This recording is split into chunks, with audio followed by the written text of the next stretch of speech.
গতকাল থেকেই মূলত যে বিএনপির নেতাকর্মী এবং সমর্থক যারা রয়েছেন তারা মূলত আসতে শুরু করেছিলেন এই স্থানে। এবং এখন যে অবস্থা আমরা লক্ষ্য করছি যে উচ্ছ্বাসিত এবং উজ্জীবিত যে নেতাকর্মী রয়েছে সারা দেশ থেকে আসা বিভিন্ন জেলা উপজেলা এবং ইউনিয়নের যে নেতাকর্মী যারা রয়েছেন তারা মূলত এখানে এসে উপস্থিত হয়েছেন এবং তারা তারা মূলত বিভিন্ন দলীয় এবং রাজনৈতিক স্লোগান দিচ্ছেন এবং তারা এই জায়গাটিকে উজ্জীবিত করে রেখেছেন। এবং শুধুমাত্র এই স্থানটি নয়, বরং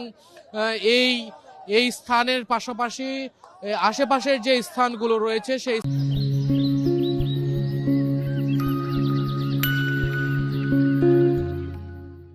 স্থানগুলোতে তারা মূলত অবস্থান করছেন এবং এই শীতকে, ডিসেম্বরের যে তীব্র শীত, সেই শীতকে উপেক্ষা করেই মূলত তারা এখানে অবস্থান করছেন এবং তারা স্লোগান দিচ্ছেন। এবং কালকের যে শুভেচ্ছা বিনিময়ের যে প্রোগ্রাম বা সমাবেশ, সেই সমাবেশকে মূলত তারা তারা সাফল্যমণ্ডিত করার জন্যই মূলত এখানে তারা উপস্থিত হয়েছেন এবং সমাবেশ শেষেই মূলত তারা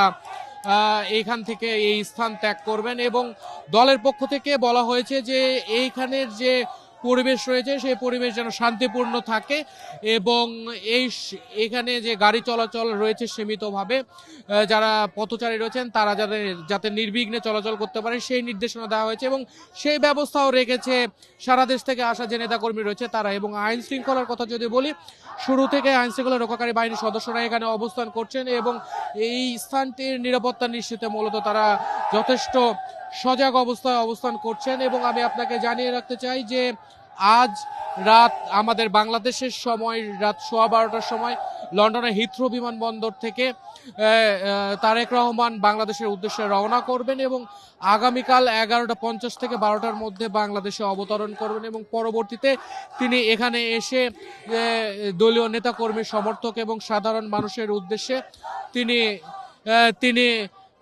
তিনি মূলত শুভেচ্ছা বিনিময় করবেন এবং তাদের কাছে দোয়া চাইবেন বলে আমরা এখন পর্যন্ত জেনেছি। এবং আগামীতে ত্রয়োদশ জাতীয় সংসদ নির্বাচনকে সামনে রেখে বিএনপির ভারপ্রাপ্ত চেয়ারম্যান তারেক রহমানের দেশে ফেরাতে যথেষ্ট উজ্জীবিত দলটির নেতাকর্মীরা। তো এই ছিল পূর্বাঞ্চল থেকে সর্বশেষ তথ্য।